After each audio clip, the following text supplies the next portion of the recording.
right, thanks, Mark, and welcome to Hannity. And this is a Fox News alert. A massive new Democratic scandal is developing tonight. That's, in fact, Congressman Bob Brady is being investigated over the FBI on allegations that he bribed his 2012 primary opponent to drop out of the race and for later lying to investigators. Also tonight, the liberal establishment is being rocked by a new wave of sexual misconduct allegations. Plus, the reckoning continues for the Clintons. Right here, we will expose the biggest enablers of Bill's predatory behavior over the years. That is tonight's breaking news opening monologue. Multimedia marketplace. We start tonight. Liberal media lion Charlie Rose has now been fired by CBS, PBS, and Bloomberg TV. They have all cut ties to the anchor after the numerous damning, bizarre sexual misconduct accusations. Now, the original allegations are coming from PBS News. Is now reporting that 3 more women who work at the company are also accusing Rose of unwanted sexual contact. And also tonight, the House Ethics Committee is investigating Democratic Congressman John Conyers after he admitted that his office paid out $27,000 of taxpayer money to settle a harassment complaint from a former staffer. The staffer says she was fired after rejecting the lawmaker's sexual advances. However, Conyers, he denies that claim. And today, the congressman and his office put out a statement confirming the settlement, but it said, quote, the amount that equated to a reasonable severance payment. Conyers still has some explaining to do because, according to the same bombshell report from BuzzFeed, other staffers have accused Conyers of requesting sexual favors and inappropriate touching. And one aide says her job was to use your taxpayer dollars to fly in women she assumed Congressman Conyers was having affairs with.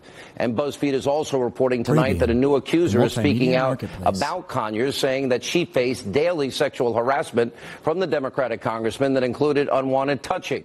Now, Congressman Conyers, he is saying he will cooperate with the ethics investigations. Look, I don't agree with the word this guy has ever said over the years, but like everybody else, he is denying it. He's been accused of inappropriate sexual behavior, and as of now, with his denials, he deserves the presumption of innocence. Every American, as I've been saying, is entitled to that. I remain one of the few people on the air in the media that are consistent. Also, Democratic Congressman Conyers isn't alone when it comes to sexual misconduct allegations. 2 women have also come forward to accuse Senator Grope, Al Franken, of inappropriately touching them. Senator Franken is now owning up to those allegations, most likely because there is photographic evidence. Remember, radio host Leanne Tweeden released this photo where Franken is seen groping her while she's actually sleeping while they were both on a 2006 USO tour. And another woman put out this photo where she's alleging that Senator Franken grabbed her behind while taking a picture back in 2010. And as we've been telling you, Senator Al Franken has a long history of making all kinds of lewd and sexually offensive jokes, including one about actually drugging and raping Leslie Stahl. Of course, she's a co-host of 60 Minutes. Also tonight, we have new photos that have been uncovered. They show Franken groping Arianna Huffington during a 2000 photo shoot, and here you can see Franken grabbing Huffington's breast. And the second photo shows Franken touching her behind, and Arianna Huffington is rushing to Franken's defense tonight and saying that they were just having fun and that people shouldn't be offended by the photos. Now, the rest of the mainstream media won't tell you this, but this kind of gross behavior is part of a pattern when it comes to Al Franken. Take a look at this photo from 2000. Franken is seen right there, inappropriately touching Joy Behar while they're on the red carpet together. And just like Huffington, well, Behar shares his politics, and she's downplaying the photo and defended Franken's actions. Look, I've known Arianna for a long time. If she and Joy Behar, if they don't think anything's wrong with that, that is their choice. But from the outside, it looks kind of creepy. And it's probably something most people would think as well. I think many people will look at all of these photos and find that type of behavior beyond offensive. And what we're now seeing in Franklin is a pattern. Al Franken, we have Leanne Tweeden. She's asleep when he did that to her, and she rightfully was offended. Also tonight, yet another sexual misconduct scandal is now rocking Hollywood, this time from the chief creative officer and founder of Disney's Pixar and a huge Democratic donor, John Lasseter. And according to the Hollywood Reporter, Lasseter is now taking a leave of absence for what he is calling, quote, missteps, but others are calling it a pattern of unwanted grabbing, hugging, and kissing. And also in other news tonight, the president has weighed in on the Alabama Senate race with Roy Moore. Let's take a look at what he had to say. I can tell you one thing for sure. We don't need a liberal person in there, a Democrat. Jones, I've looked at his record. It's terrible in crime. It's terrible in the border. It's terrible in the military. Look, he denies it. I mean, if you look at what is really going on and you look at all the things that have happened over the last 48 hours, he totally denies it. He says it didn't happen. And, you know, you have to listen to him also. You're talking about, he said 40 years ago this did not happen. Roy Moore denies it. That's all I can say. He denies it. And by the way, he totally denies it. And as the White House has been saying all week, President Trump, well, he's going to let the voters of Alabama decide the fate of Judge Roy Moore in light of Moore's vehement denials and repeated denials. And finally, as we promised to do last night, well, tonight we're naming names. We're exposing the people who have covered up for the Clintons for 30-plus years and made excuses for all of their behavior, all while attempting to discredit and utterly destroy all of his accusers. Let's start with the raging Cajun, James Carville. Now, he ran Bill Clinton's 1992 presidential campaign, one of the fiercest defenders of Bill's sexual transgressions. For instance, Carville made this infamous comment about Paula Jones, who sued Bill Clinton for sexual harassment. Quote, "You drag a $100 bill through a trailer park, you never know what you're going to find." And it was Carville who also slammed Jones by saying her lawsuit was, quote, "all about money, plain and simple, and a healthy dose of right-wing politics." Now, the Jones case was a lot more serious than Carville ever claimed, because Clinton did end up paying over $850,000 in an out-of-court settlement. Next, former Clinton senior advisor, now ABC, Good Morning America anchor George Stephanopoulos.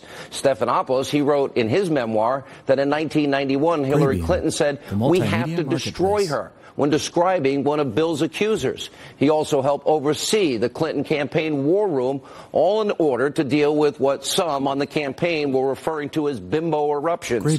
And then in 99, after he left the White House, well, George Stephanopoulos confessed to NPR that he put aside his doubts about Bill Clinton. Why? Because he believed in the future president's message, and because he was an ambitious guy and he wanted to work in the White House. Next up, NBC. Well, that's the network that helped protect the Clintons for decades. In January of 99, NBC News reporter Lisa Myers taped the first exclusive interview with Juanita Broaddrick. I had the second. Remember, Juanita Broaddrick accused Bill Clinton of raping her in 1978. And as the Washington Post reported at the time, instead of airing the interview, NBC News president Andy Lack, he's still on the job, and other top executives, well, they sat on that interview for over a month. And at the time, NBC claimed, well, they couldn't corroborate Broaddrick's accusations, so it didn't air until February. Now, while all of this was going on, at the time, our colleague, Britt Hume, here on the Fox News Channel, and his panelists, well, they actually were wearing free Lisa Myers buttons on air to encourage NBC to run the interview. Then in 2016, NBC correspondent, that's just last year, Andrea Mitchell, she falsely tried to claim that Broaddrick's claims had been discredited following an interview that I did with candidate Trump. Watch this. In one case, it's about exposure. In another case, it's about groping and fondling and touching against a woman's will. And rape. And rape.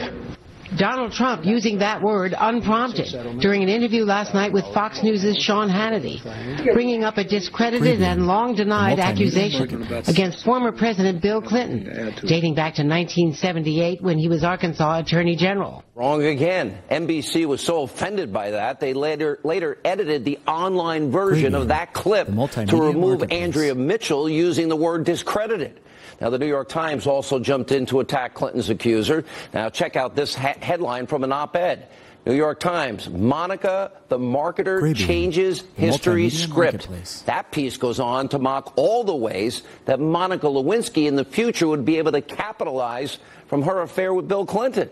And finally, there's the worst enabler of them all, Hillary Clinton herself, who did everything within her power to smear, slander, besmirch all of her husband's accusers. In 1992, when it all got started, Jennifer Flowers announced she had a 12-year affair with Bill Clinton. Well, Hillary and Bill, they raced to CBS in 60 Minutes, Why? To trash her character.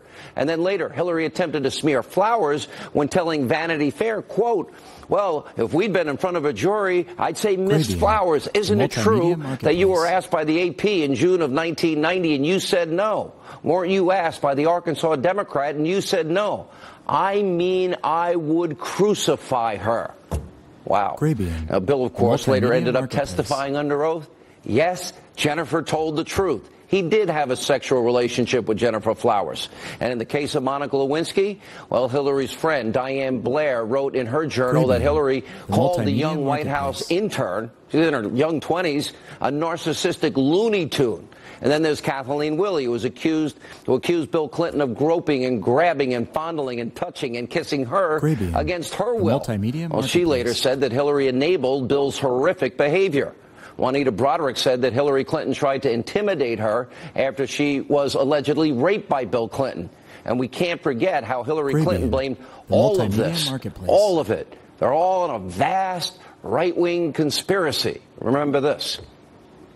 The great story here, for anybody willing to find it and write about it and explain it, is this vast right-wing conspiracy that has been conspiring against my husband since the day he announced for president. All right, what close Clinton allies, members of the media, and Hillary herself, what they did here is shameful and reprehensible, and it went on 30 years.